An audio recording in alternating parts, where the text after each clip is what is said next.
When Lucian Mercer agreed to let his board turn his engagement party into a spectacle, he told himself it was only business, only one more polished lie in a life that had been built out of polished lies.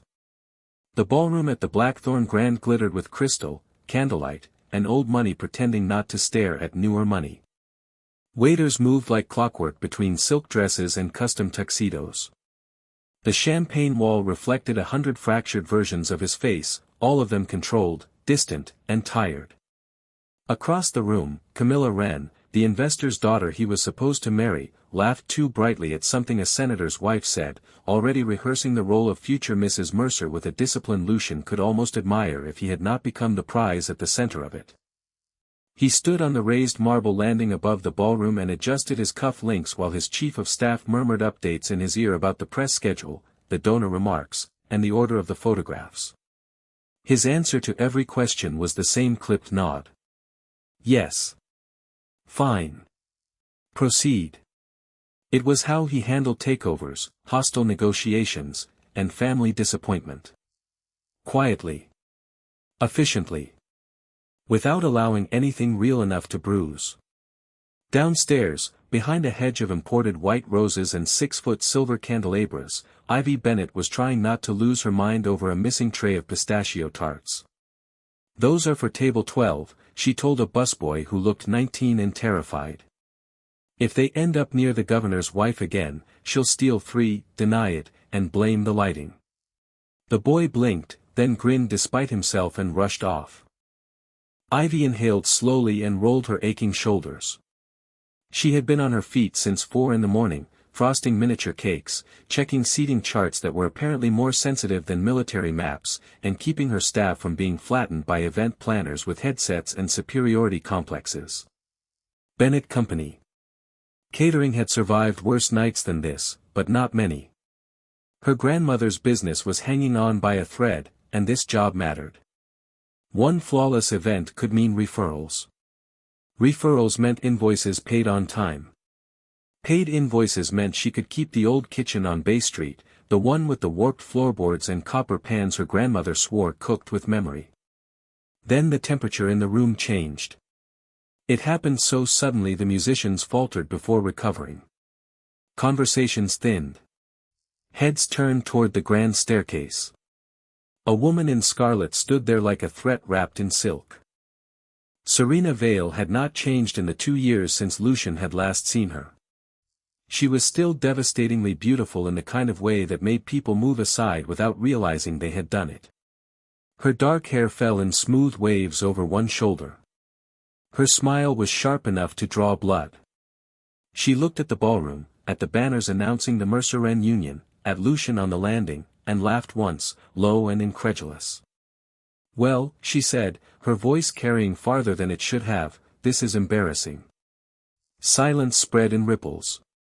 Camilla's face drained. One of the photographers nearly tripped backward.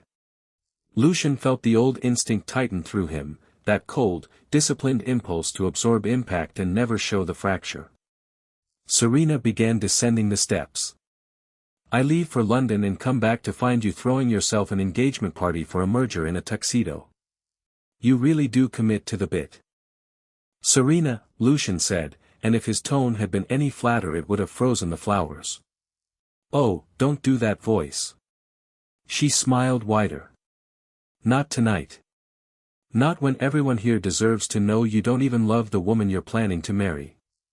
Or that you spent 3 years telling me marriage was a cage right before you crawled into one on purpose." A collective inhale swept through the room. Ivy was halfway through moving a tray when a server beside her whispered, "Is that his ex?" "Looks like everyone's ex now," Ivy muttered. The press smelled blood. Phones lifted. Guests leaned toward each other with the hungry elegance of people too rich to admit they loved disaster. Camilla walked toward the stairs, posture rigid. "Lucian?" He did not look at her. He was looking at Serena, and Ivy knew that expression even though she had never seen his face before tonight. It was the face of a man trying to hold a door shut against an old storm. Serena reached the center of the floor and turned slowly, making sure every camera could see her. "Go on," she said. Tell them this party isn't theater. Tell them your heart is involved. Tell them you even know what that means. One of Ivy's assistants clipped the edge of a linen-draped service cart. A tower of coupe glasses trembled. Ivy lunged, caught one tray, shoved another flat, and saved half the disaster. Half was not all. A single champagne flute hit the floor and shattered hard enough to make everyone jump. Lucian's gaze snapped sideways. For one ridiculous suspended second, the entire ballroom seemed to narrow to a line between him and the woman crouched beside broken crystal in a black catering uniform, one curl loose from her pinned-up hair, flowers still ghosting the sleeve she had forgotten to brush off. Ivy looked up with annoyance, not awe. It was pure reflex, the way she met the eyes of anyone who made her night harder and silently dared them to help. Something in his face shifted. Serena saw it and turned to follow his line of sight. "What now?" she asked. Lucian descended the remaining stairs with deliberate calm. The crowd parted. Ivy straightened as he approached, one hand still wrapped around the stem of a surviving tray. "Sir," she began under her breath, "if you're about to complain about the broken glass, please form a line behind every other rich person in this room." The corner of his mouth almost moved. Then, before logic could intervene, he took the tray from her, set it on the nearest table, and reached for her hand. The ballroom gasped as one organism. Ivy stared at their joined hands, then at him. His grip was warm, steady, unapologetic. "This," Lucian said, turning towards Serena and the sea of open mouths, "is my fiancée." The room detonated. Camilla made a strangled sound. Someone near the back actually dropped a fork. The photographers surged. Serena's smile vanished so completely it was almost satisfying to witness. Ivy would later remember absurd details first, the scent of orange blossom from the centerpieces, the heat of his palm, the way the string quartet stopped pretending and simply stopped. But in that moment all she managed was a whispered, "What are you doing?" "Saving the evening," he murmured without looking at her. "You are ruining my life." "Temporarily." Serena recovered first. "A caterer?" Ivy straightened to her full height. "Yes," she said sweetly. "And unlike some people, I was invited." A sharp, startled laugh escaped from somewhere in the crowd. Lucian's fingers tightened once around hers, whether in gratitude or warning she could not tell. His mother's expression at the edge of the dance floor suggested she was considering an actual stroke. Camilla stood like marble in a pearl gown, humiliated fury burning through her eyes. The board members clustered together in alarm. Lucian ignored all of them. He looked only at Ivy. "Come with me." "I absolutely will not." "You absolutely will." He guided her toward a side corridor before the press swallowed them whole. Ivy had just enough time to hiss at her sous chef to keep the dessert course moving before Lucian pulled her through a service door and into a private elevator lined with mirror-polished brass. The doors shut on the noise. For 3 seconds neither of them spoke. Then Ivy yanked her hand free. "Are you out of your mind?" "Frequently. You cannot announce to half the eastern seaboard that I'm your fiancé because your ex has timing issues." "She doesn't have timing issues. She has strategy." "Not my problem." "It can be your most profitable temporary problem." Ivy laughed once, sharp and disbelieving. "There it is. Money. That took, what, 12 seconds?" He faced her fully then, and the exhaustion beneath the tuxedo, beneath the impossible calm, became visible. He was devastatingly handsome, yes. Worse, he looked like a man who had been carrying a building on his back for years and had forgotten he was allowed to set it down. "This party was supposed to secure a vote," he said. "Serena just turned it into a scandal. If I walk back in there alone, my board will hand me to the wolves and call it governance. If I walk back and engage to someone they cannot control, I buy time." Ivy folded her arms. "And you chose me because? Because you didn't flinch. That is not a qualification for fake marriage fraud. It is tonight. The elevator opened into a quiet private floor with dark wood walls and a view of the harbor cut in silver beneath the windows. He stepped out. She stayed inside with her chin lifted in mutiny. I have no interest in dragging you into something ugly, he said. But I will pay whatever fee you name for 3 months of public appearances, and I'll make sure your business never suffers for it. He should not have said business. He saw at once that he had hit the truth he had not meant to expose. Ivy's jaw locked. She wanted to throw the nearest decorative vase at him. She also wanted to know the number. Bennett Company owed vendors, rent, payroll, and one particularly hostile equipment company that had begun sending final notices in red envelopes. She had spent 6 months pretending she could outrun arithmetic through sheer effort. It was not working. Lucian read the conflict in her face with unsettling precision. Name the number, he said quietly. She should have walked away. Instead she asked, what exactly would I have to do? Below them, the ballroom roared on, and somewhere inside that roar, a lie was beginning to turn into something neither of them understood. By midnight, every gossip site on the internet had a grainy still of Lucian Mercer holding Ivy Bennett's hand under the blackthorn chandeliers like he had invented possession. The headlines were deranged. Billionaire dumps heiress for mystery caterer. Mercer engagement bombshell. Who is the woman in black satin? One commentator called Ivy a modern Cinderella, which made her want to throw her phone into the harbor.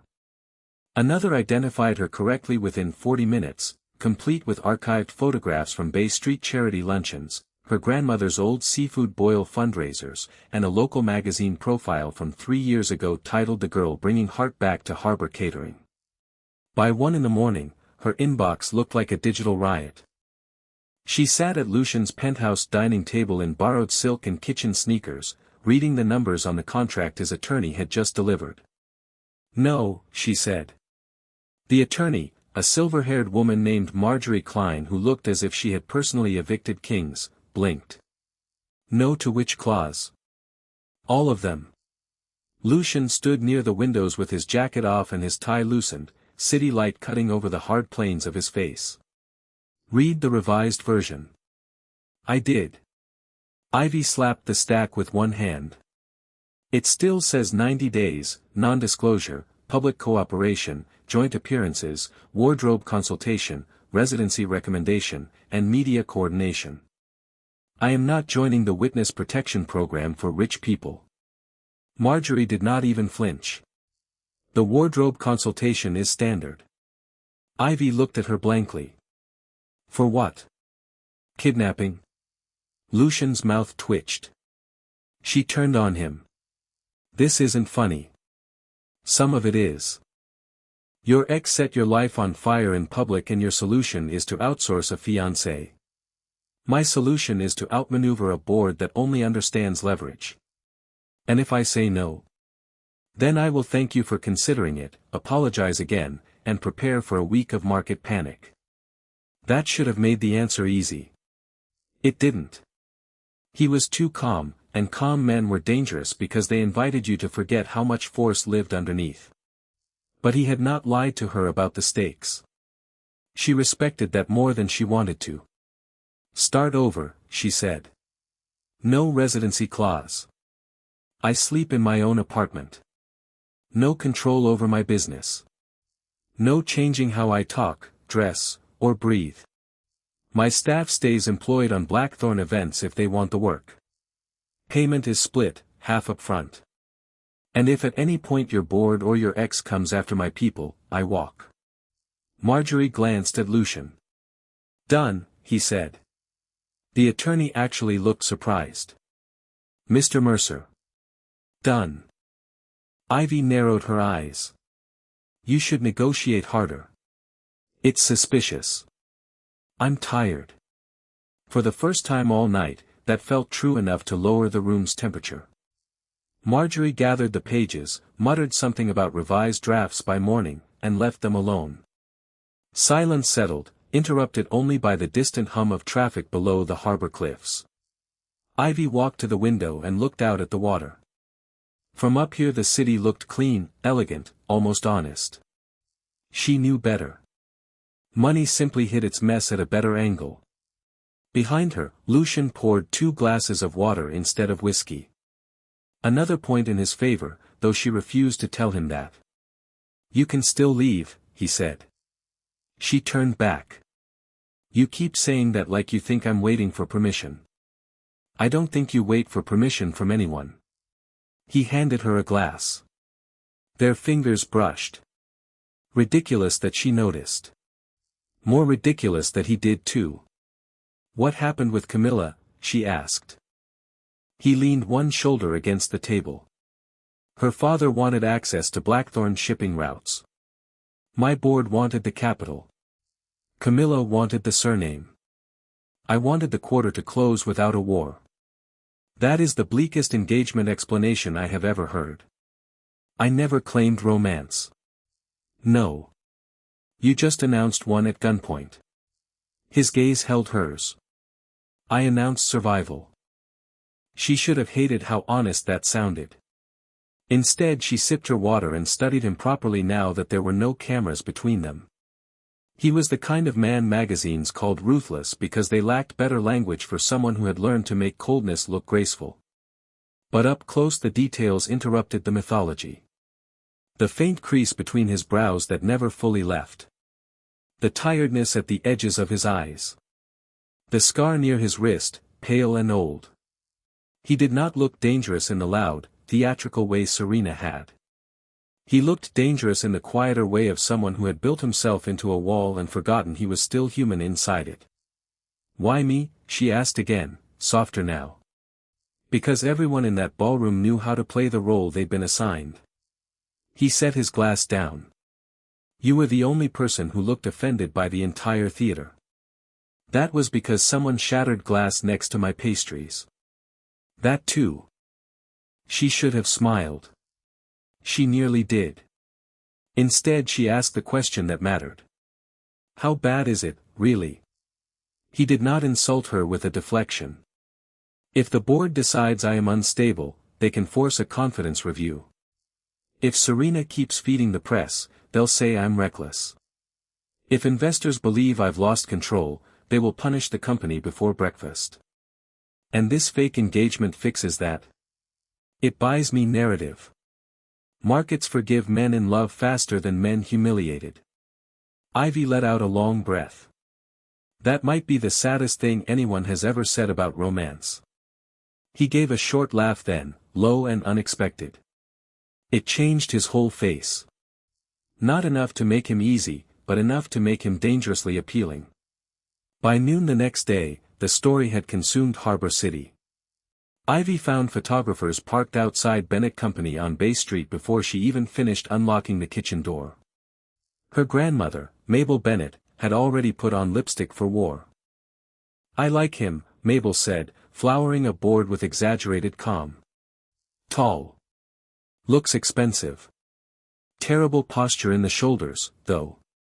Men who carry too much always fold inward. Nana, no. Oh, please. The whole block has been calling since 6. Mrs. Donnelly from the florist says if you don't really marry him, at least get him into linen before summer. She says dark suits are oppressive." Ivy dropped her bag onto a chair. "It's fake." Mabel turned, wooden spoon in hand. "That has never stopped feelings before." "There are no feelings. You sound defensive." "I sound sleep-deprived." Mabel hummed, unconvinced. "How much is he paying?" Ivy stared. "You are supposed to object morally before you ask that. At 81, morality is a luxury and invoices are due Wednesday." That was the Bennett philosophy in one sentence, and Ivy would have laughed if the truth had not landed so hard. She told her grandmother the number. Mabel sat down. "Oh," she said after a long moment. "Well. Then perhaps I also like his personality." By 3 that afternoon, Lucian's publicist had turned Ivy's ordinary life into a tactical map. There would be one photographed lunch, one carefully framed dockside walk, one charity committee appearance, and one interview with a business magazine that wanted to rebrand the scandal as a love story. Ivy endured all of it with a smile she sharpened like a knife. Lucian, annoyingly, was better at this when she was present. He seemed less like a corporate myth and more like a man when he glanced toward her before answering questions. He stood slightly closer than necessary. He reached for her elbow through crowds with the sort of absent protectiveness tabloids adored. Once, when a reporter shouted whether she had trapped him into marriage through a catering contract, his expression went glacial enough to make the entire press line back up. "Be careful," he said, each word clipped and lethal. "You are speaking to my fiancée." The silence that followed was electric. Ivy should have remembered it was performance. Instead, warmth moved through her, swift and disloyal.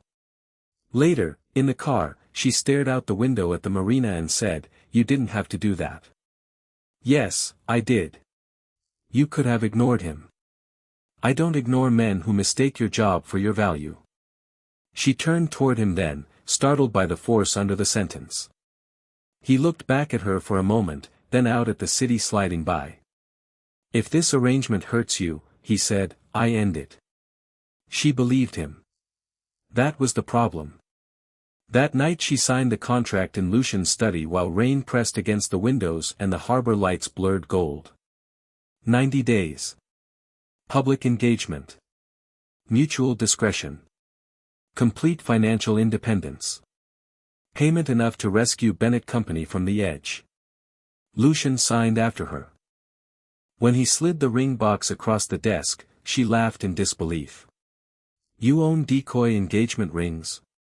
"No. I had that one sent over from the vault at midnight."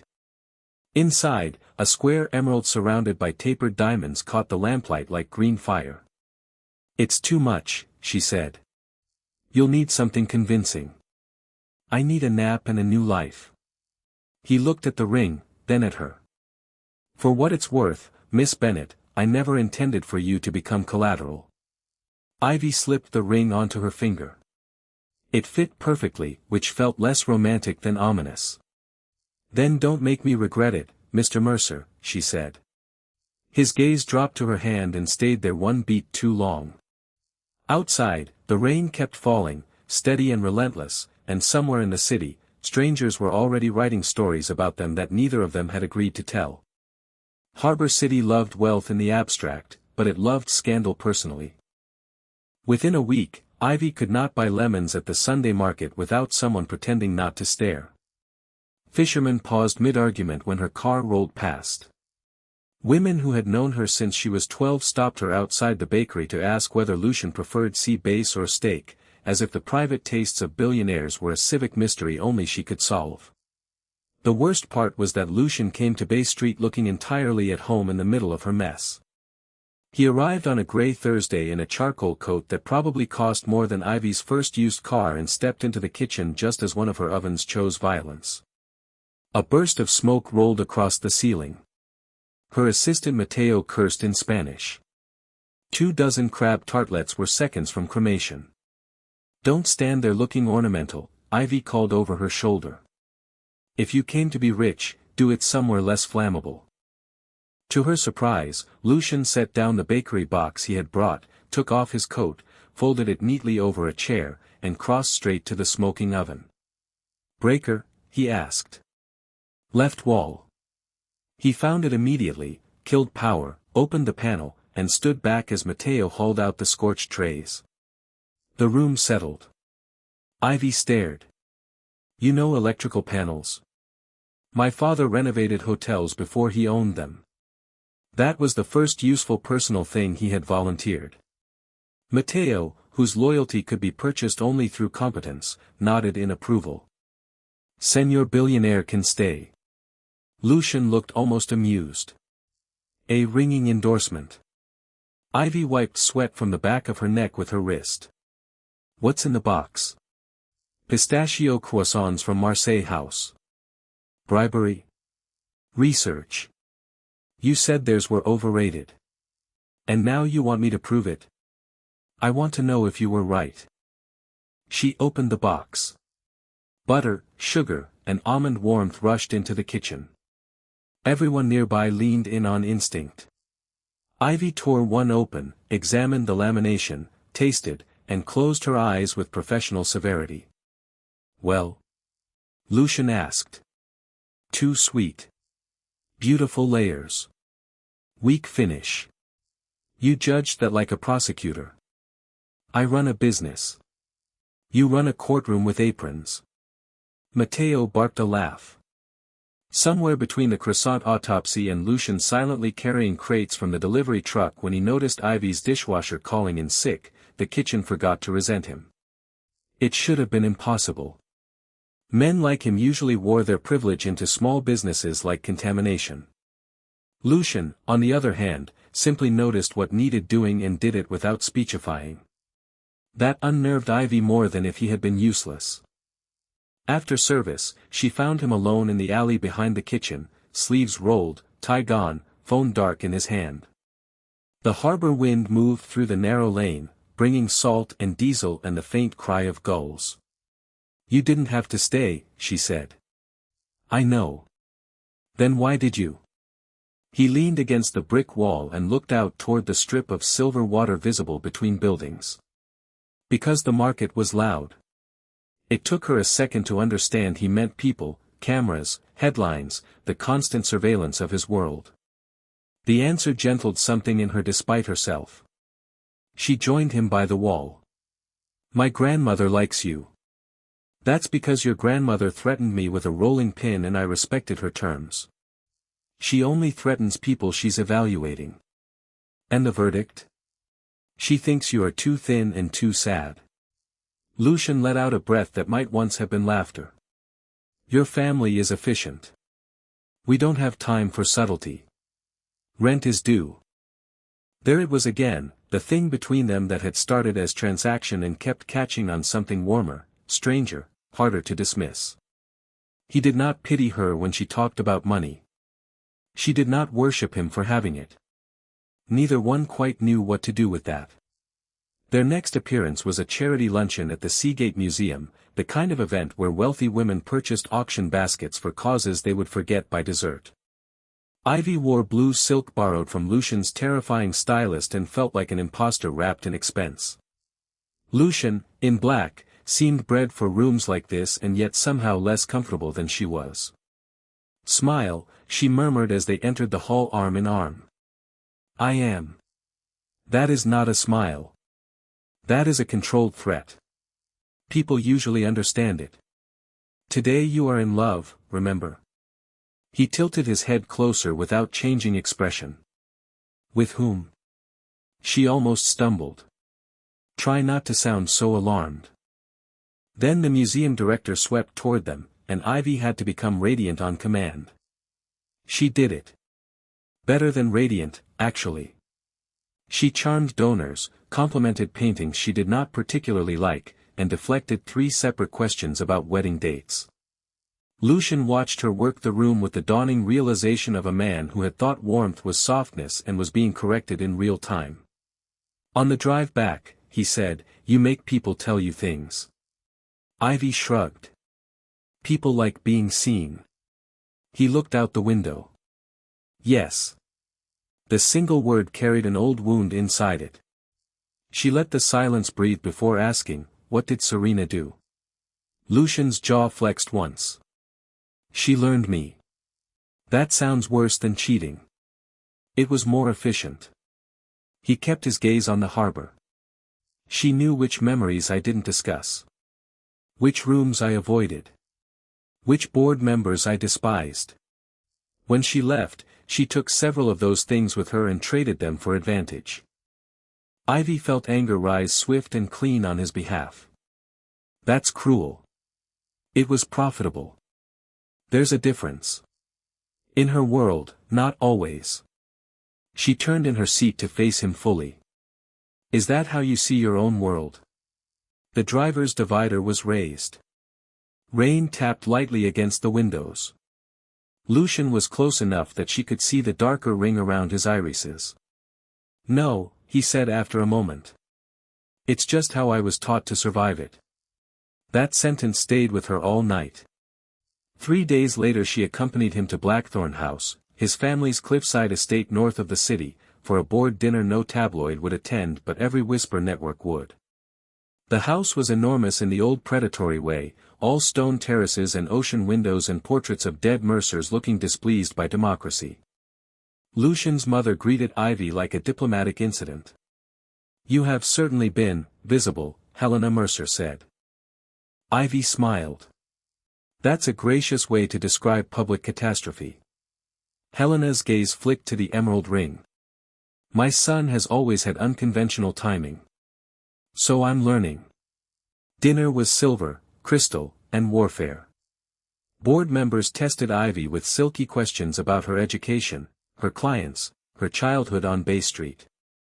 She answered every one with deliberate calm and enough detail to make them regret asking. Lucian never interrupted, never rescued her, but each time someone's tone slipped toward insult, the room cooled by several degrees. His defense was not noisy. It was worse. It was precise. At one point a board member named Stanton Reeves smiled over his wine and said, "I suppose this new chapter proves love arrives in unexpected industries." Ivy opened her mouth. Lucian beat her to it. "It proves only that I am done allowing this board to confuse pedigree with worth." The silence after that could have cracked glass.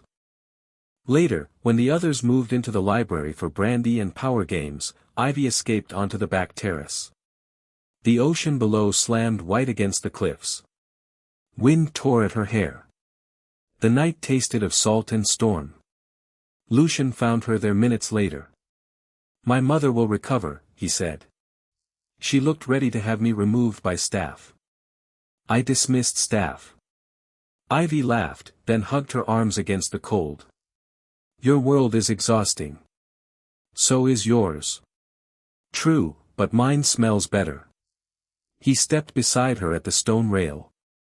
For a while they stood without speaking, looking at the black water and the narrow blade of moonlight across it. Then Lucian said, "When my father died, everyone brought casseroles and condolences for 2 weeks. On the 3rd week, they brought contracts." Ivy turned to him. He was still watching the sea.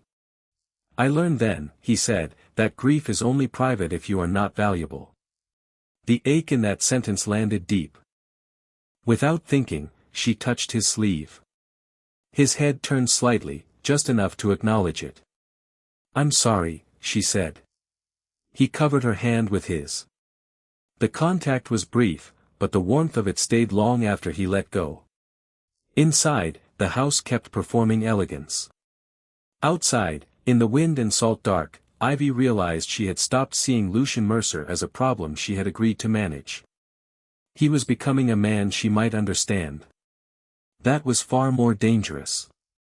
The first time Lucian kissed her, it was because rain cornered them on a boathouse dock and neither of them trusted themselves enough to step away. Blackthorn House had hosted a summer planning retreat for donors, which was a glamorous phrase for wealthy people discussing legacy while servants refilled their glasses. Ivy was there because Helena Mercer insisted Lucian's fiancée should be visible in family spaces if she intended to remain part of the narrative. Ivy attended because every fake engagement required maintenance, and because Lucian had looked at her in the car that morning and said, very quietly, "I would rather you were there." By late afternoon the sky had gone pearl gray. Ivy escaped the drawing room before a retired judge could ask one more question about whether she knew the difference between service forks and dinner forks. She cut through the West Gardens toward the dock, kicking off her heels halfway across the stone path and carrying them by the straps. The boathouse sat at the edge of the property with its doors thrown open to the harbor.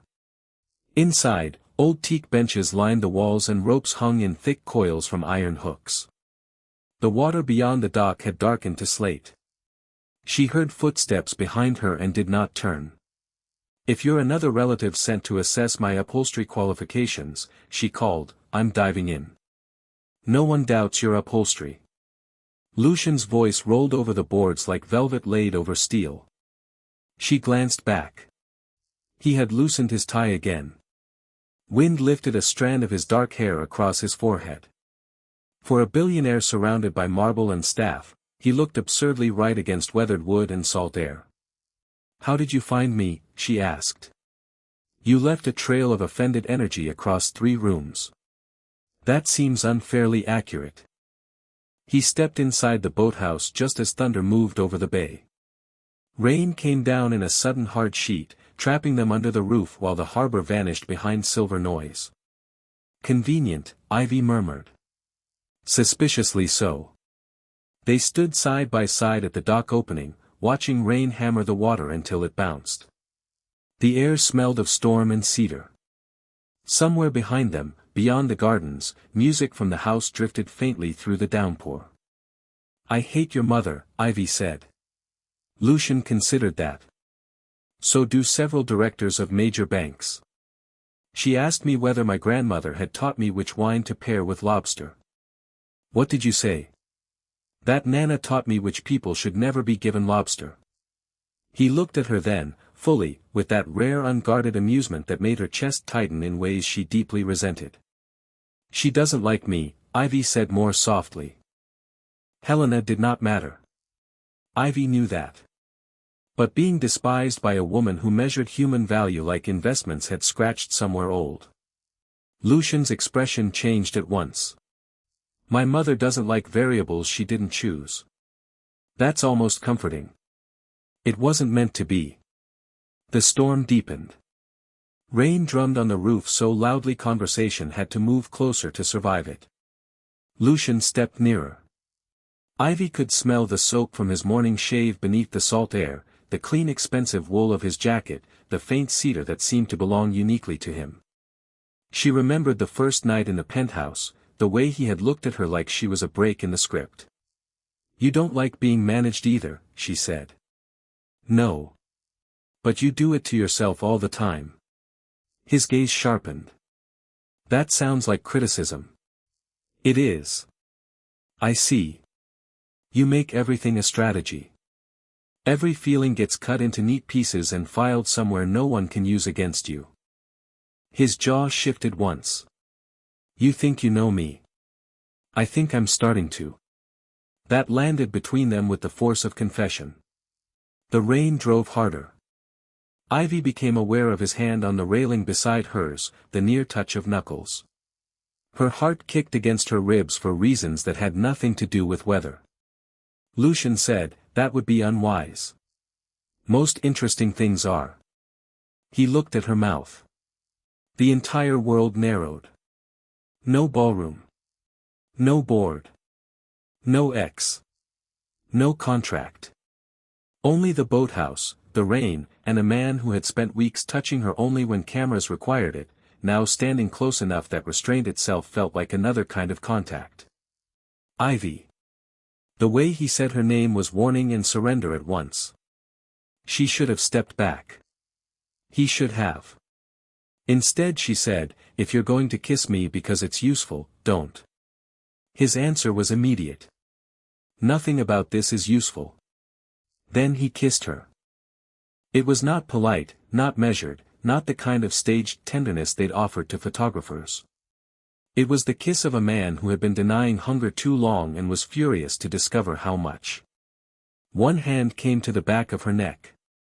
Ivy's fingers gripped the front of his jacket. Rain-cooled air rushed around them while heat gathered where their bodies met.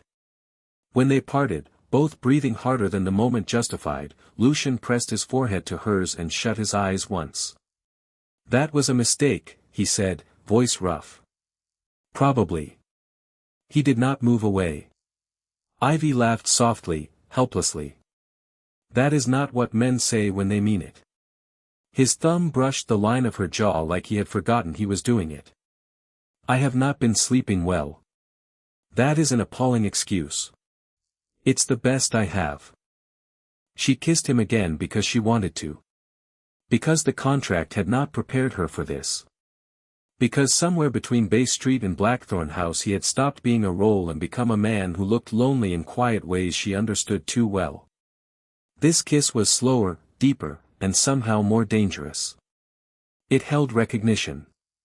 It held choice. When they finally stepped apart, thunder rolled farther out to sea. The storm was moving east. Lucian looked ruined. Ivy suspected she did too. "We should go back," he said. "Yes." Neither of them moved. After another beat he took her shoes from where she had abandoned them by the bench and crouched to set them before her.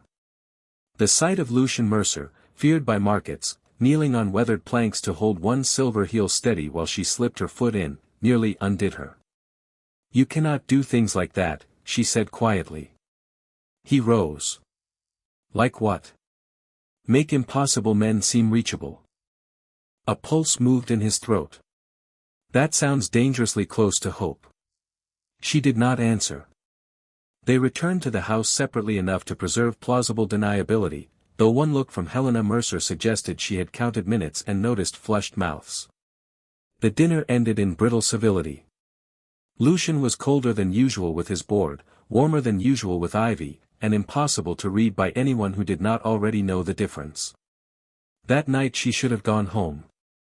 Instead, a tire blowout on the coastal road left her stranded back at Blackthorn House with no safe driver willing to navigate the storm-damaged route to Bay Street.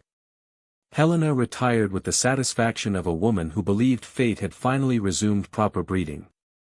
Lucian offered Ivy the East guest suite and left her there with a simple good night and no pressure in his eyes, which somehow felt more intimate than if he had kissed her again. She did not sleep. At 1 a.m. she found him in the library, coat off, reading quarterly reports like punishment. Firelight painted amber over the room's leather chairs and old books. He glanced up when she entered, then lowered the papers immediately. "You should be asleep," he said. "So should you." "I was." "You are holding a merger file." "I find it soothing." "That is the saddest sentence you've said this week." He leaned back in the chair and studied her for a long moment. She wore one of the house robes over an old Blackthorn charity t-shirt someone had found in a guest drawer. It was not seductive. His gaze made it feel catastrophic anyway. Ivy walked to the decanter on the sideboard, poured 2 fingers of bourbon, thought better of it, and drank water instead. "Did you mean it?" she asked without turning. "What?" "The kiss." Silence. When she faced him again, he was on his feet. "Yes," he said.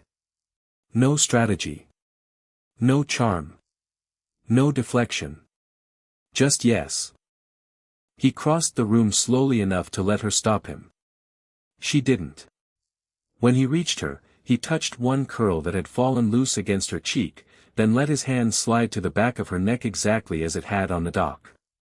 "This is the part where you tell me I'm making things complicated," she whispered. "You were always going to make things complicated. And you hate complications." "I hate most people's." The difference in that sentence opened inside her like light. They kissed again, there in the old library with the fire low and the house asleep around them, and Ivy knew with terrifying certainty that whatever story had begun in a ballroom lie was no longer pretending. By the time Lucian woke in the grey softness before dawn, Ivy's head was on his chest and the first honest peace he had felt in years was moving quietly through him like tidewater. He lay still, not because he feared waking her, though he did, but because stillness let him register the impossible fact of her. Her hair spilled over the white hotel pillow in wild dark waves. One hand rested near his ribs, warm and loose with trust. The rain had long since passed. Beyond the penthouse windows, the harbor was turning silver blue under morning cloud. He had not meant to bring her back here after Blackthorn House. He had meant to drive her home once the roads cleared, to keep the line intact, to remember who he was and what damage followed men like him when they mistook need for tenderness. Then she had laughed in the car at some half-hearted remark about donors, and the sound had entered him like a fracture. By the time the elevator doors opened to his private floor, control had already become theater. Now Ivy slept in his bed, and Lucian found himself thinking not of scandal or leverage or market response, but of what it would mean when she left the room and took the warmth with her. He hated that thought on contact. As if summoned by the danger of being cherished, his phone lit on the nightstand. 7 unread messages from Stanton Reeves. 3 from his mother. 1 from Marjorie Klein marked urgent. Another from a board member in Singapore asking for clarification on rumors involving Harbor Credit Holdings. Lucian read the last message twice, then slipped carefully from the bed and crossed the room before the fury could wake Ivy. Harbor Credit Holdings owned the secondary debt note on Bennett Company. He knew that because he had bought it. He had done it 2 weeks earlier through an intermediary, quietly and without personal signature, after overhearing Ivy on the phone with a supplier saying she needed 10 more days. He had told himself it was practical, protective, efficient. Better to hold the note himself than let some predatory lender squeeze her business dry while she was tied to his manufactured life. He had also told himself he would inform her once the timing was better. He had been lying. The moment he stepped into the adjoining sitting room, Marjorie answered on the first ring. "Tell me Reeves doesn't know," Lucian said. "He knows enough to weaponize it. Someone in Harbor Credit leaked that the debt transfer ultimately points back to Mercer Infrastructure. Reeves intends to imply you purchased your fiancée's company obligations while negotiating your engagement." Lucian looked out at the paling water and felt the morning harden. "Has the press received it?" "Not yet. But your mother has. And Serena is having breakfast with Reeves at the Belvedere." Of course she was. Behind him the bedroom remained quiet. Ivy still slept, unaware that the first thing Lucian had done after recognizing her financial cliff was not to trust her with it, but to buy a piece of the ground under her feet. He had spent so much of his life solving danger with acquisition that he had mistaken ownership for safety. "Freeze the leak if you can," he said. "Delay Reeves." "I can delay him. I can't erase what you did." Neither could he. When Ivy woke, the room smelled faintly of coffee and ocean rain. Lucian stood near the kitchen counter in a white shirt, sleeves rolled, staring at an untouched mug like it had offended him. She smiled before she could stop herself. "You make domesticity look like a threat." He turned. Whatever she expected to find on his face, it was not this. "What happened?" she asked at once. "Nothing yet." "That is a terrible answer." He walked toward her slowly, coffee forgotten. "I need to tell you something before someone else does." Every nerve in Ivy sharpened. She sat up, drawing the sheet higher out of instinct, though his expression had nothing to do with desire now. "3 weeks ago," he said, "your debt note was due to be sold to Harbor Credit. I acquired the holding company before they could use it against you." The room went still. Ivy stared, waiting for the sentence to become less awful. "It didn't. You bought my debt. I prevented them from controlling it. You bought my debt." He did not defend the wording. That made it worse. She stood, the sheet falling forgotten around her legs. "Without telling me." "Yes." "Without asking me." "Yes." Shock arrived first. Then humiliation. Then a colder fury than she had words for. Lucian took one step forward. "I did not touch your business. I did not interfere with operations. I intended to release the note back to you once." "Once what?" Her voice snapped. "Once I proved trustworthy. Once you decided how much rescue I could handle. Once you were sure I wouldn't be inconveniently proud. That is not what this was." "Then what was it?" She dragged on the dress she had found draped over a chair, hands shaking hard enough to miss the zipper twice. "Because from where I'm standing, it looks exactly like a billionaire deciding the woman in his bed is safer if part of her life belongs to him." Lucian flinched. "Barely. She saw it anyway. It never belonged to me." "You had the paper, Lucian. I was trying to protect you."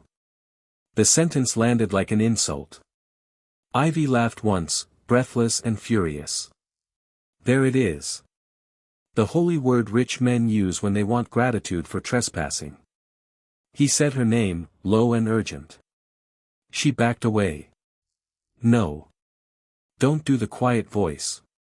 Don't stand there looking wounded because I'm reacting badly to being managed. I should have told you." You should have trusted me. The silence after that was brutal because it contained the truth neither of them could outrun. He had wanted her safe, yes. But he had wanted the safety on terms he understood. Signed, structured, held in his hand. It was love filtered through the logic that had broken him. Ivy looked at the ring on her finger and for one wild second wanted to rip it off and throw it through the glass into the sea. Instead she slid it free with frightening steadiness and set it on the counter between them. The emerald flashed once in the morning light like an accusation. You told me you wouldn't make me regret this, she said. I know. I needed one thing in this entire arrangement to stay real.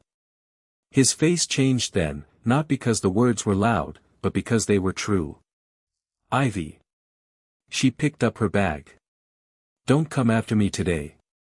He did not reach for her. That restraint hurt almost as much as if he had.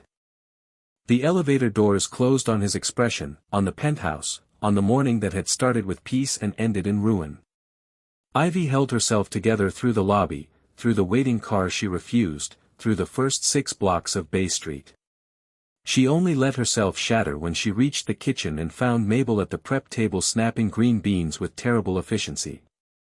One look at Ivy's face and her grandmother put the bowl down. What did he do?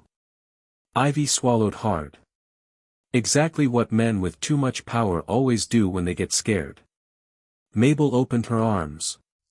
Ivy went into them like a child. For the rest of the day, Harbor City devoured the rumor. Reeves leaked just enough to suggest impropriety without admitting the underlying structure. Serena, polished and venomous, told one outlet that she was simply saddened to see Lucian confuse affection with acquisition. Helena Mercer refused comment, which was practically a press release. By evening, analysts were questioning Lucian's judgment again, this time with extra relish. He answered none of them. Instead he sat alone in the boardroom on the top floor of Mercer Tower while rain returned in a thin relentless veil across the windows. The long black table reflected the city lights in broken lines. His phone buzzed with strategy proposals, legal options, damage controls. He ignored every one. At 7, Marjorie entered without knocking. Reeves wants an emergency confidence review. Of course he does. You can survive it if you make concessions. Lucian stared at the empty chair opposite him, the one Ivy had once occupied during a mock interview his publicist insisted they rehearse.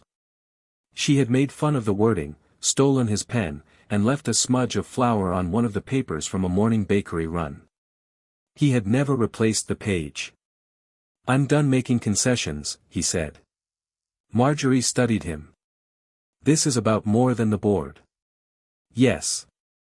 She nodded once, almost gently. Then stop behaving as if this is a hostile acquisition. Apologies are not term sheets, Lucian.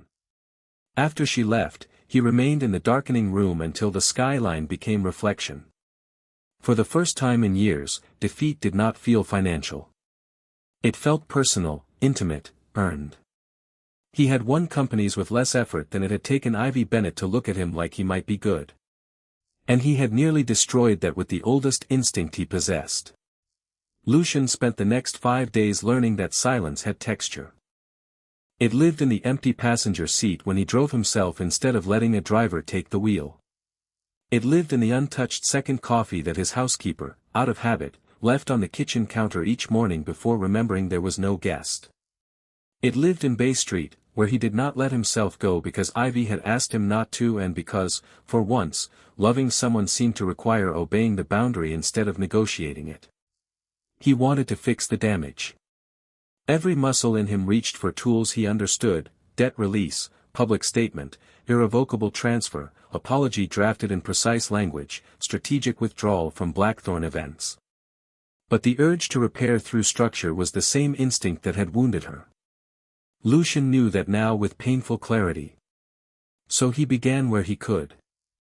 He transferred the Bennett note back to its original bank and paid the penalty required to remove every Mercer-affiliated intermediary from the chain. No conditions. No signatures from Ivy. No acknowledgement line waiting for gratitude. Marjorie confirmed the release and sent proof directly to Ivy's accountant, not to Lucian.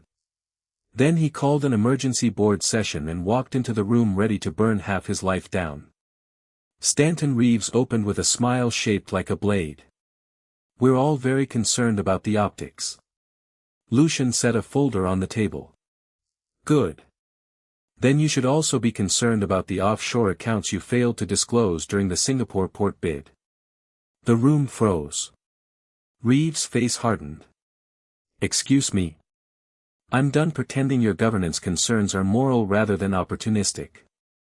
For 40 minutes Lucian dismantled the man in clean, unemotional sentences, exposing enough financial misconduct to force an internal review and strip Reeves of the confidence he had hoped to weaponize.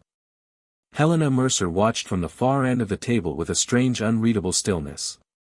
When the dust settled, Lucian had survived the review, the board had lost its loudest predator, and Mercer Holdings had a week of headlines ahead it would not enjoy. None of it felt like victory. That Friday, Harbor City hosted the Lantern Wharf Festival, a summer event held along the renovated docks with live music, local food stalls, Ferris wheel lights, and enough gossip circulating between booths to power the coast. Ivy had catered it with her grandmother since she was 15. Missing it would have looked more suspicious than attending. So she went. She wore jeans, a black knit top, and the expression of a woman who could carry 6 trays and 1 disappointment without dropping either. Bennett Company's booth was draped in white string lights and handwritten menu boards. Butter-poached lobster sliders sold out first.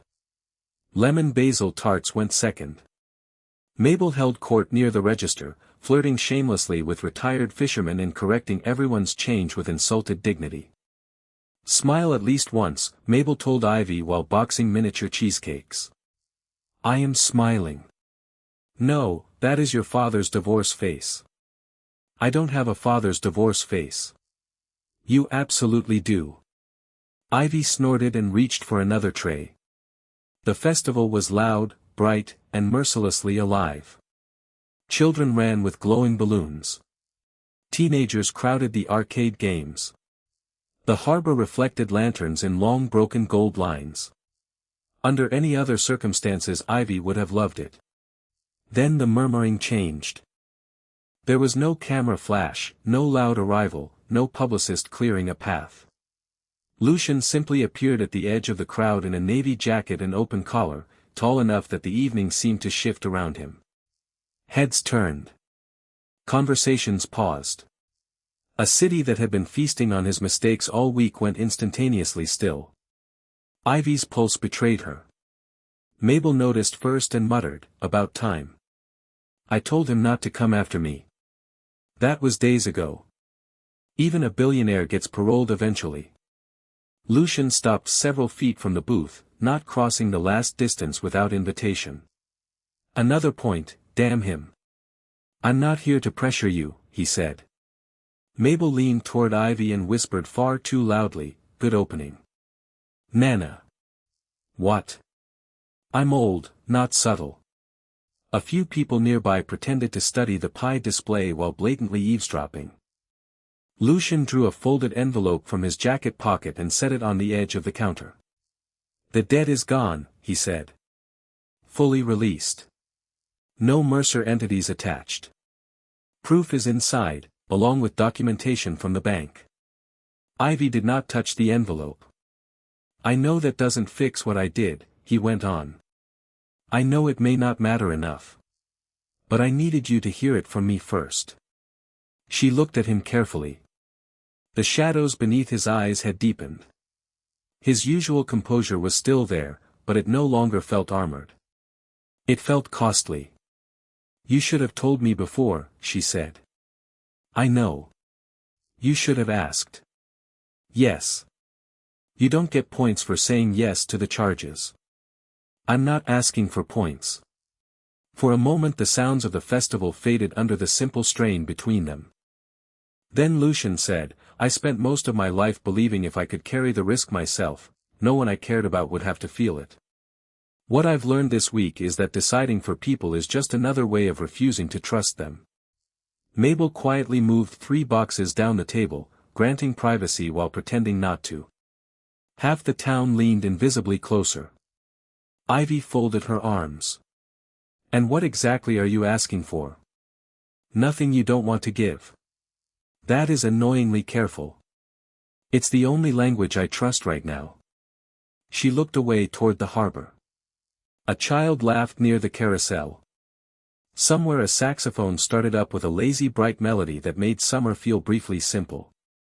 When she turned back, Lucian was still waiting, perfectly motionless except for the hand at his side flexing once before going still again. That tiny crack in control did more to her than a speech would have. "I'm still angry," she said. "You should be. I don't know if I'm ready to forgive you. I understand. And this engagement is over." Pain moved through his face so quickly another person might have missed it. "If that is what you want, I won't argue." The fact that he didn't argue nearly broke her. Before she could answer, Helena Mercer's voice cut cleanly through the crowd. "You should argue, Lucian. For once in your life." Head snapped toward the walkway. Helena stood there in ivory slacks and severe elegance, the sort of woman who usually entered charity galas as if blessing them. Coming to Lantern Wharf looked almost revolutionary. Beside her stood Marjorie Klein and, impossibly, Camilla Wren, who appeared mildly entertained by the entire universe. Lucian went still. "Mother." Helena ignored him and addressed Ivy directly. "I owe you an apology. Several, actually, but one will do for public purposes. I mistook your profession for your measure, and I raised a son so accustomed to solving threats alone that he nearly ruined something precious by trying to protect it in the only language he was taught." Ivy blinked. The whole festival may have stopped breathing. Helena continued, visibly disliking every honest word. "He gets that from me. It is not a trait I admire in retrospect." Camilla stepped forward then, hands in her pockets. "For the record, Miss Bennett, the engagement party was dreadful even before the ex arrived. I should thank you for saving me from a merger marriage." A helpless laugh escaped Ivy before she could stop it. Lucian looked genuinely stunned.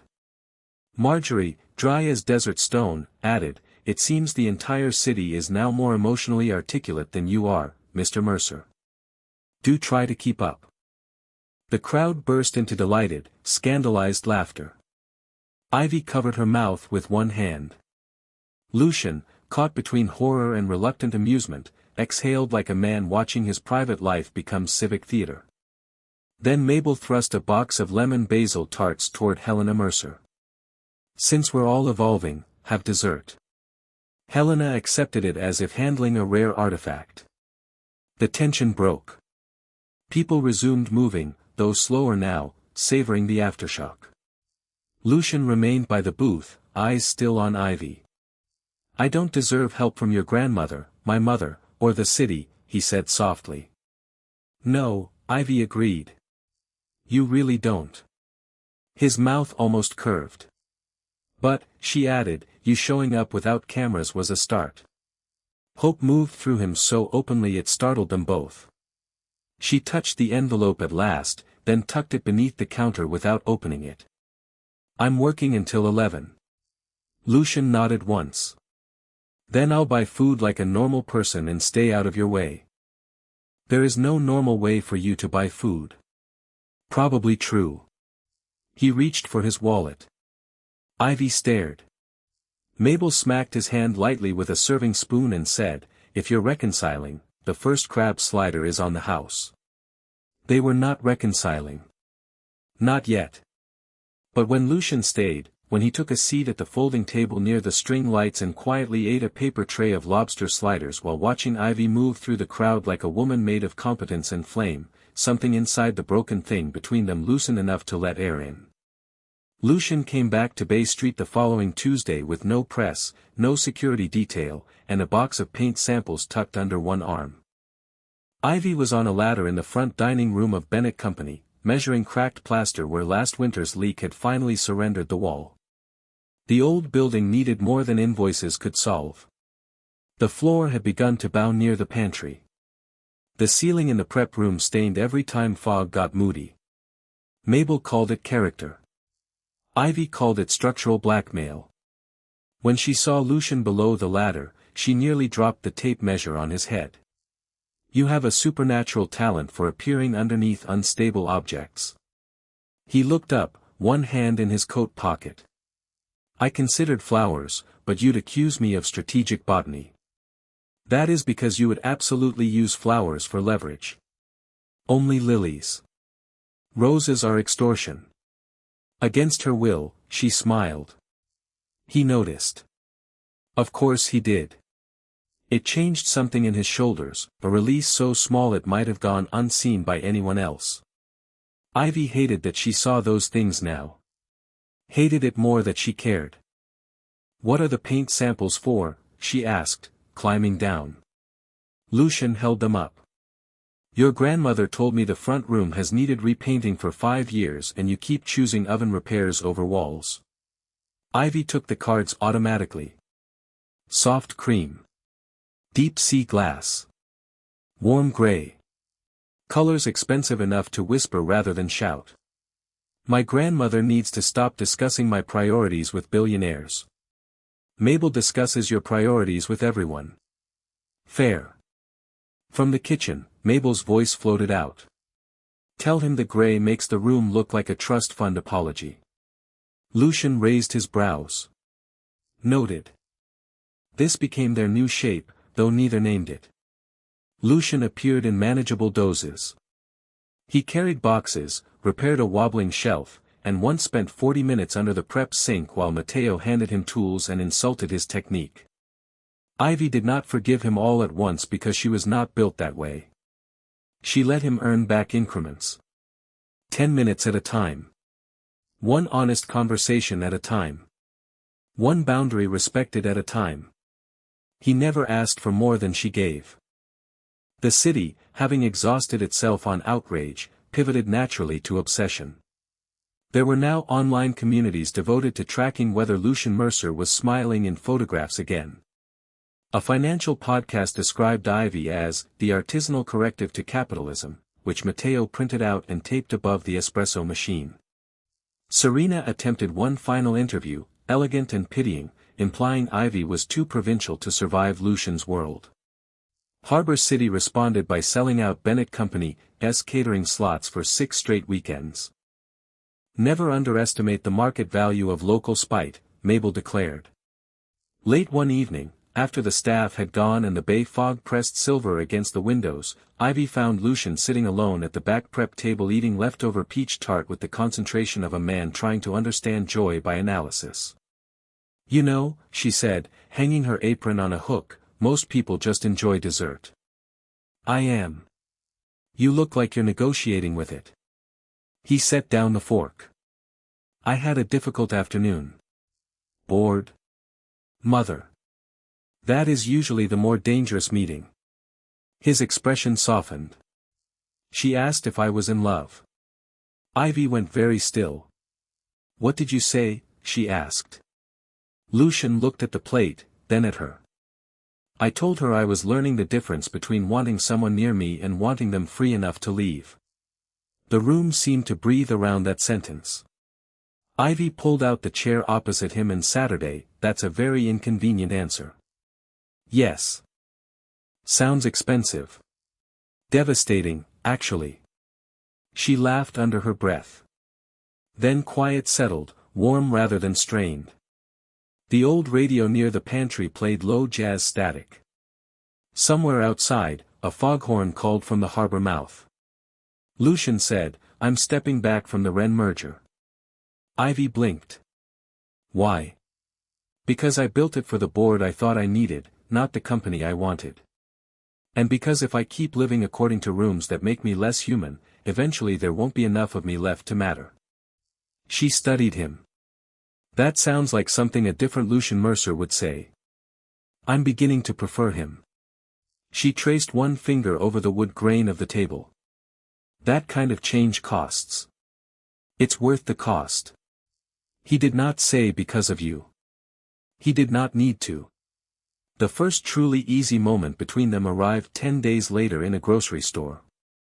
Ivy had made the tactical error of mentioning she needed citrus, cream, and 6 pounds of flour before an early event. Lucian offered to help. She laughed in his face. He appeared anyway at Market Pier in a baseball cap and plain black sweater, almost anonymous except for the impossible fact that Lucian Mercer in any form still looked like a headline trying to dress down. They made it through produce before being recognized by 2 elderly women who openly debated whether Lucian had enough color in his cheeks. One handed him an orange and said, "For vitamins. You look rich, not healthy." He accepted it with alarming seriousness. By the dairy aisle, Ivy was laughing too hard to breathe. Lucian pushed the cart with one hand and looked faintly betrayed by the public. "I own shipping fleets," he said. "I'm being diagnosed by strangers over citrus. Welcome to my world." An hour later, carrying groceries back to Bennett Company through harbor fog and gull cries, he reached for the heavier bags without asking. She let him. Progress. That same weekend, Lantern Wharf hosted its annual Harbor Light Gala in the old sail loft overlooking the marina. Bennett Company catered. Mercer Holdings sponsored. Under any rational arrangement, Ivy and Lucian should have avoided sharing space after midnight, but rationality had never been their strong suit. The sail loft had exposed beams, lantern chandeliers, and long windows facing the black gleam of water. Guests danced beneath strings of suspended glass lights while the marina bells clinked softly outside. Ivy moved through the kitchen command center in black silk and practical shoes, checking sauce reductions and canapes. Lucian drifted between donors and executives in a midnight suit, every inch the man magazines feared and admired. Around 11, during a lull before dessert service, he slipped into the side corridor behind the kitchen. Ivy caught sight of him and followed on instinct. "What are you doing back here?" she asked. "Hiding from a man who thinks cryptocurrency is a personality. Coward. Professional survivalist." The corridor was narrow, lined with cases of wine and extra linens. Music from the loft drifted through the wall, softened by distance. Lucian stepped closer. "You look beautiful." Ivy's breath caught. He had called her competent, formidable, impossible, brilliant under pressure. Beautiful, from him, in that tone, felt more intimate than any kiss they had shared. "You're not allowed to say dangerous things in service hallways," she said. And yet. There was no audience here, no board, no grandmother within spoon range. Only lantern light through a half-open door and the low wild pull that had been threading between them for weeks. Ivy touched the lapel of his jacket, smoothing nothing. "Are we still pretending this is temporary?" His eyes darkened. "I stopped pretending before you did." The truth of that slid straight through her. She kissed him first this time, one hand catching the back of his neck, and Lucian made a sound so quietly undone it answered months of restraint all by itself. He backed her against the wall of folded linens with unbearable care, as though he remembered every boundary while wanting to cross all of them. His mouth moved over hers with deepening hunger. Her fingers caught in his hair.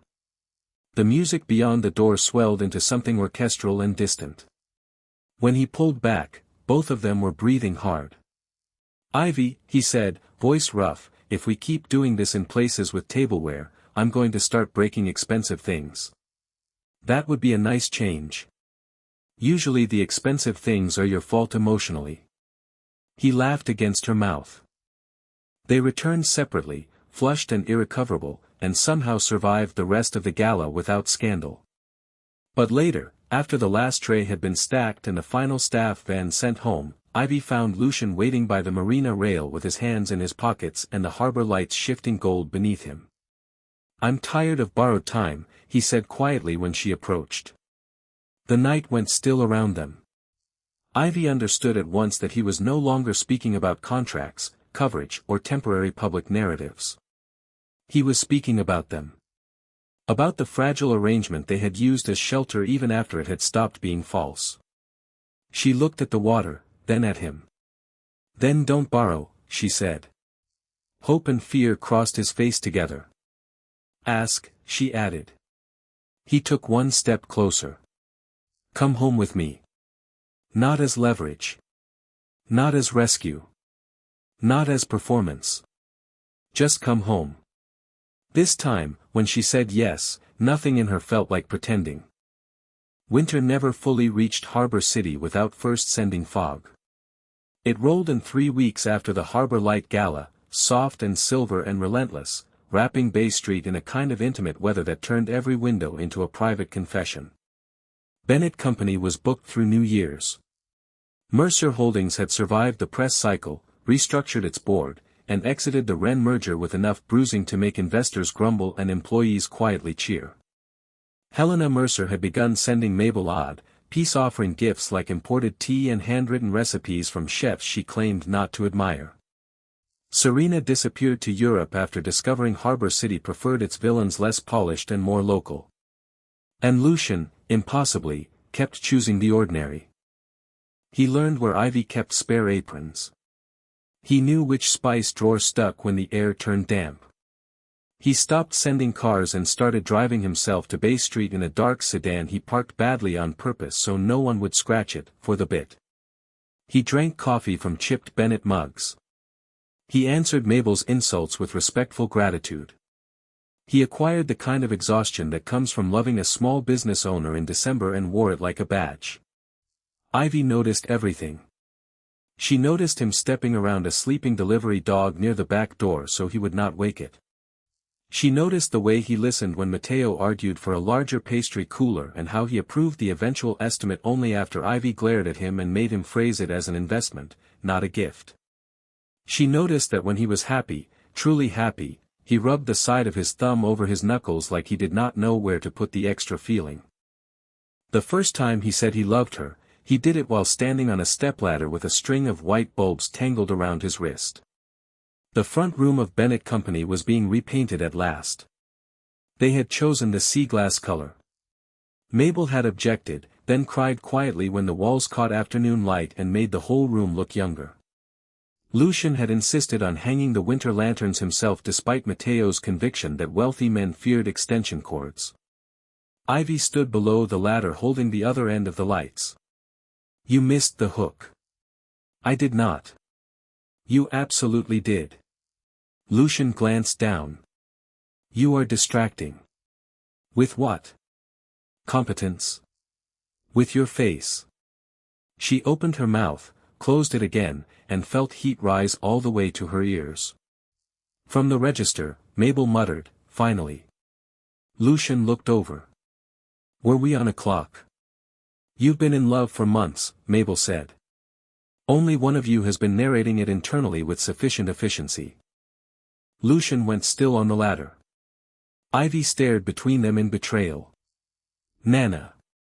What? I'm old, not blind. The room held its breath for exactly 1 beat. Then Lucian climbed down, crossed the floor, and took the lights from Ivy's hands. His gaze did not waver. I love you, he said. There was no audience that mattered. Only paint fumes, string lights, afternoon fog at the windows, and the sound of Mabel pretending very loudly to rearrange menus so no one would accuse her of engineering the moment. Ivy's eyes burned instantly. You picked a weirdly romantic setting, she whispered. I had a ballroom the first time, he said. It was a disaster. I thought I'd try honesty in a room that smells like cinnamon. She laughed through the tears she had not meant to spill. That is annoyingly effective. He touched her cheek, thumb brushing the dampness there with unbearable gentleness. You don't have to say it because I did. That's good, because I was planning to make you suffer first. His expression softened into something so open it nearly stopped her heart. I can wait. That was what undid her. Not the declaration. Not the tenderness. The fact that he would wait. Ivy rose on her toes, kissed him once, and whispered against his mouth, I love you too. Mabel burst into noisy applause. Mateo shouted from the kitchen, about time, and someone outside actually cheered because Bay Street had turned nosy into a local religion years ago. 3 weeks later, the Blackthorn Grand hosted another winter gala. This time there was no merger, no forced bride, no ex descending the staircase like a curse in silk. The hotel was dressed in candlelight and winter greenery. Snow threatened outside the harbor windows. The ballroom where everything had begun felt transformed, not because the crystal had changed, but because Lucian had. He stood at the edge of the dance floor in a black tuxedo, one hand in his pocket, watching Ivy laugh with Camilla Wren near the champagne tower. They had become unlikely allies through shared survival. Helena Mercer spoke with Mabel by the orchestra platform, both women wearing expressions suggesting they would never admit to friendship even while clearly enjoying themselves. Matteo supervised the dessert installation like a military campaign. Marjorie, in silver silk, observed everyone with the satisfaction of a woman who had billed extensively for emotional chaos. Ivy crossed the floor toward Lucian carrying 2 glasses of champagne. "You are staring," she said. "I've been accused." "By me." "I know." She handed him a glass. The emerald ring had not returned to her hand after the breakup. In its place was a simple gold band she sometimes wore on her right index finger, a placeholder for nothing and a promise of nothing. Lucian had not pushed.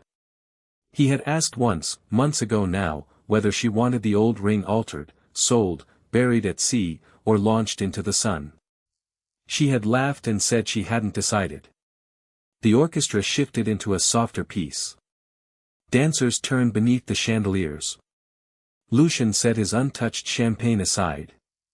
Ivy knew that look at once. "What are you doing?" "Something overdue."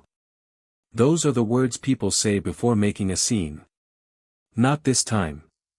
He reached into the inside pocket of his jacket and drew out not a velvet ring box, but a folded piece of paper, edges worn as if handled often. Ivy frowned. "What is that?" "The first page of a contract I wrote and then destroyed." Her heart thudded once. He unfolded it carefully. Across the top, in Lucian's immaculate hand, was an old date from the week after the engagement party. Below it, the title read Terms of Temporary Public Engagement. Then, slashed through the entire document in dark ink, was a single diagonal line. Lucian turned the page over. On the back, in the same precise handwriting, he had written a different set of terms. No cameras. No strategy. No board approval. No rescue. No ownership. Only choice, every day, if you want it to. At the bottom was one final line. Stay. Ivy looked up so fast the room blurred. Lucian was already lowering to one knee. The ballroom quieted in widening circles, but the sound felt far away, almost irrelevant. He held no giant diamond toward the press line. There was no publicist, no prepared speech, no orchestral crescendo engineered for headlines. Only Lucian, who had once thought love was another structure to manage, now looking at her like the only power left worth having was permission. "I don't want borrowed time," he said, voice steady though his eyes gave away everything. "I don't want performance. I don't want to be the man who solves around you instead of standing with you. I want Bay Street, burned caramel, your grandmother insulting my parking, your staff ordering me around, your hand in mine when the world is loud, and your honesty when I deserve less than that. I want the life that happened after the lie because it's the only part that ever felt true. Ivy Bennett, will you marry me?" There are moments when joy arrives so fully the body mistakes it for pain. Ivy laughed first, because crying in front of half the city felt too generous. Then she cried anyway. "Yes," she said. He exhaled like a man surfacing after years underwater. When he slid the ring onto her finger, it was not the old emerald. This one was different. A slender gold band set with a pear-shaped diamond and 2 tiny green stones at either side, sea glass and harbor light made permanent. He had learned her taste. He had waited. He had listened. The ballroom erupted. Mabel cried openly. Helena Mercer pressed a hand to her mouth in elegant surrender. Matteo shouted something scandalous in Spanish. Camilla raised both arms like a victorious spectator at a boxing match. Even Marjorie smiled. Lucian rose and Ivy went straight into his arms. The kiss they shared beneath the chandeliers was not desperate like the boathouse, not stunned like the library, not hungry like the service hallway. It was deeper than all of them. Chosen. Public, yes, but not performed. A truth large enough to survive being witnessed. Later, long after the music resumed and congratulations blurred into warmth, Ivy and Lucian slipped out onto the balcony overlooking the winter harbor. Snow had begun to fall in delicate bright threads over the black water. The city glowed beyond the marina, softened by weather and distance. Inside, people celebrated. Outside, the cold sharpened every breath. Lucian wrapped his coat around Ivy's shoulders and drew her close. "You realize," she said, looking at the snow, "you started all of this by grabbing a caterer in front of your ex." He winced. "My finest hour. Objectively terrible behavior." "Agreed. And now?" He kissed her temple. "Now I ask first." She smiled and leaned into him as the snow fell over the harbor, over the hotel, over Bay Street somewhere beyond the lights where a kitchen would need opening before dawn and a grandmother would absolutely tell everyone she had predicted this from day one. Below them, the water moved with quiet certainty toward the mouth of the bay. Above them, winter turned the city luminous. Between them, finally, nothing was borrowed at all.